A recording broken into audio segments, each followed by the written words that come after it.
I like to think throughout my entire life I've been put in pressure situations and different stuff like that. Yeah, there's a different atmosphere or different feel with Coach Deggs now, but things aren't that much different to be honest with you. And all my personal goals are in line with everything that I have been doing throughout my college career as well. So, just taking it day by day. It's really cliche, but that's really how I'm doing it. Well, you showed a great deal of improvement in the last 2 years, summers in the Cape. How's that helping you transition to this spot now? Yeah, that's a great point. Going through those 2 summers, it taught me a lot about myself. How to handle failure. And so, given that fact, I've worked with through the processes of failing long term, and understanding how to fail is how you open up new doors for success. How much do you guys want to just go out there on opening day and win one and go Oh, no, I can't even explain, how much, we're ready to get on the field. Even those fall games against Mississippi State and Tulane, those are games we really want to just blow out the water. And so, put it in a real game perspective, like opening day. There's gonna be a lot of emotions, and we're gonna be fired up.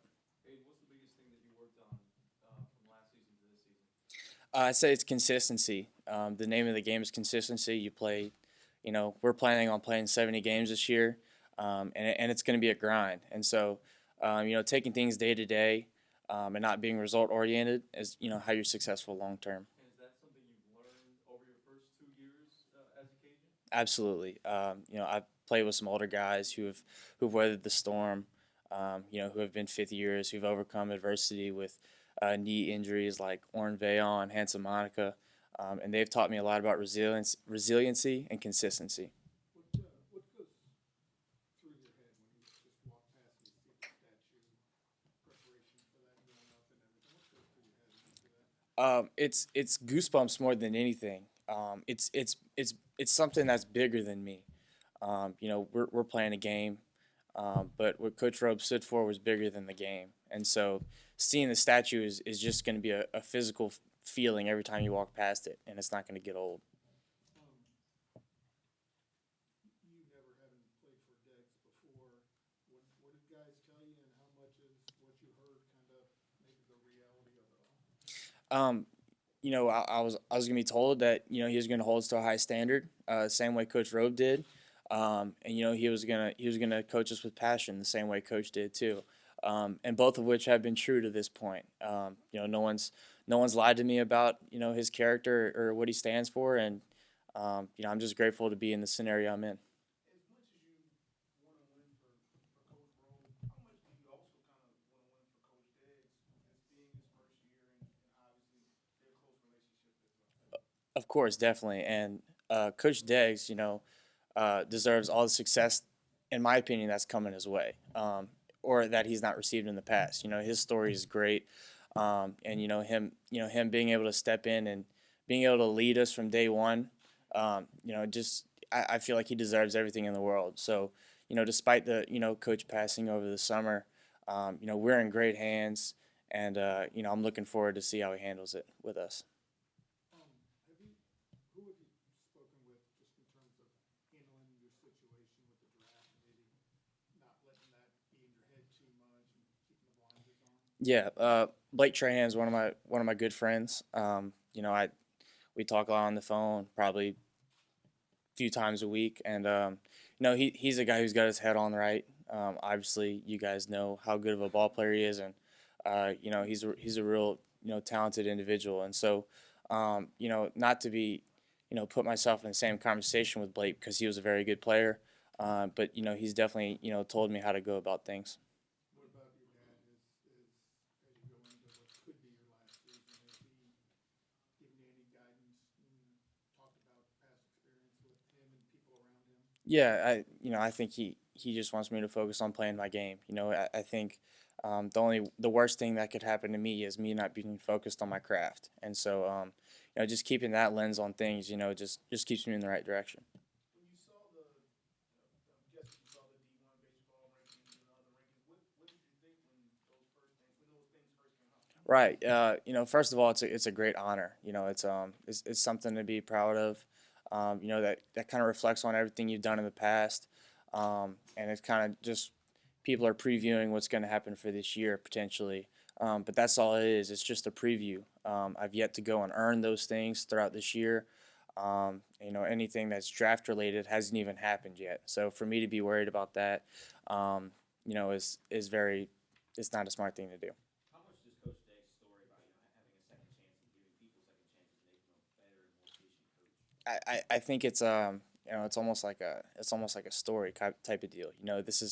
He's bounced back from different failure, different problems he's had in his life, and he's definitely shown success at other programs, and being that he gets to come back and be our leader, I think it sounds kind of story like a storybook kind of story, but we're super excited about it. Has there been a moment with him where you're just like, it almost feels like deja vu because he and Robe are so similar in style? Yes, I mean, I like to go, I like to go in Coach Rowe's office, when he was still here prior to practice, to get things, sort of organized. And now that, we used to be over here in this building, we're now on that side. And so going on the way to the locker room, we pass by his office every day. And so I like to stick my head in every now and then. And it's kind of like, wow, it's kind of like, I don't know. It's a weird feeling. It's hard to explain, but I kind of agree with what you said there.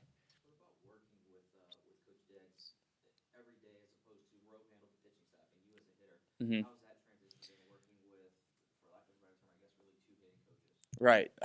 That's a good point. I think Coach Deggs has definitely implemented so many different mindsets and a confidence in me this fall. Just to begin with, and now we're in the spring, and it might seem like a small fragment of time, but I feel like him working every day with the hitters has certainly been super effective for me. As I can probably say for our other teammates as well. How excited are you for the potential that this offense has under Diggs? What have you seen so far working with him? I think we have the potential to be dangerous. I think 1 through 9, we can all carry the attitudes of, being a threat. I don't think there's any holes. And I think if you look on our bench, because if you ask me to write a lineup, I have no idea what to write down.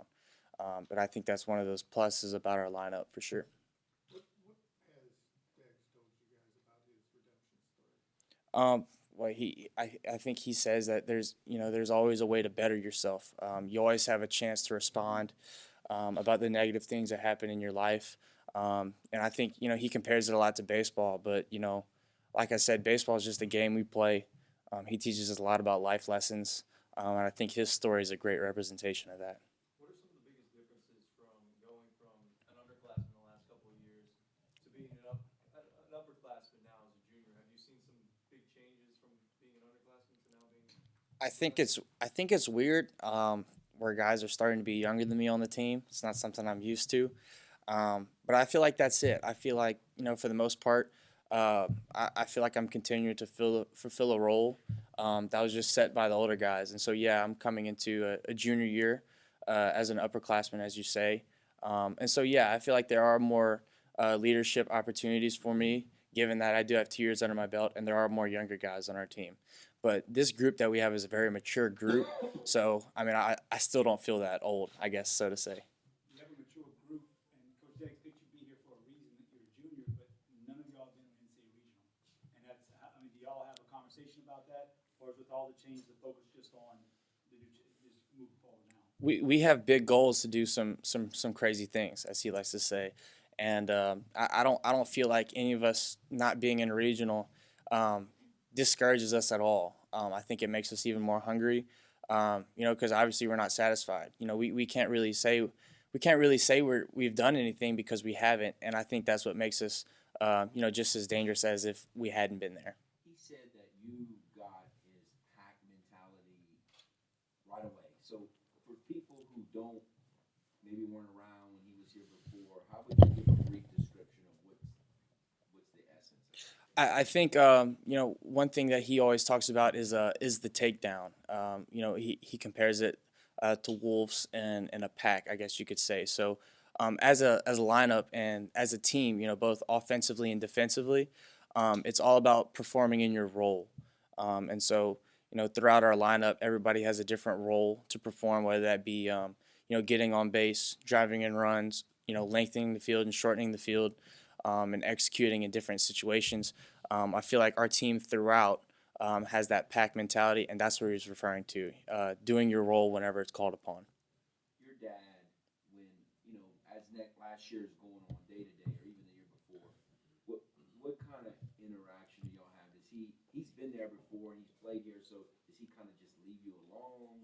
Does he talk to you more when you're through in slumps or less during slumps? How do y'all go back and forth? I'm sure there's times where you just kind of say, leave me alone, but how's that back and forth normally from a day to day in games? Yeah, I feel like for me to be deflective of what my dad's advice is would be very naive. And whenever we talk, we like to talk about ball, but most of our conversations aren't even about ball. I think he leaves it a lot up to me to just go and have fun. And I think his perspective is when I've gone out there and have fun playing my game is when I've been playing the best. So as far as slumps go, it's kind of just pretty self-explanatory. Just grind through it. And so and as far as that's as baseball as it gets for the most part. We're not really into mechanics or whatever. It's just go out and play your game for the most part.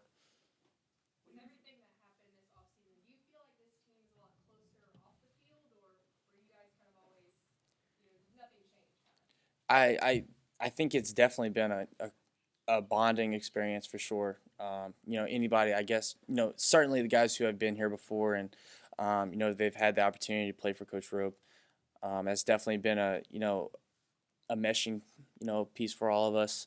And for even the guys who haven't played for him, they knew what he stood for.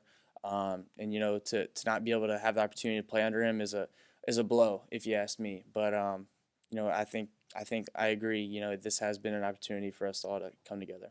Got time for one more question. I was gonna say, at what point last year or even throughout your time here, do you feel like you've grown the most? What point can you point to and say, I'm here because of this stretch or this thing? Yeah, I think I can chalk it up to last year. At the beginning, I really stumbled out the gate. I had really struggled bad, and everybody was wondering and asking me, and I was just staying persistent, and that's one thing Coach and I always talked about is just keep going. It's gonna blow up for you, and then over those next couple of weeks, I ended up doing much better than I had at the beginning of the year to say.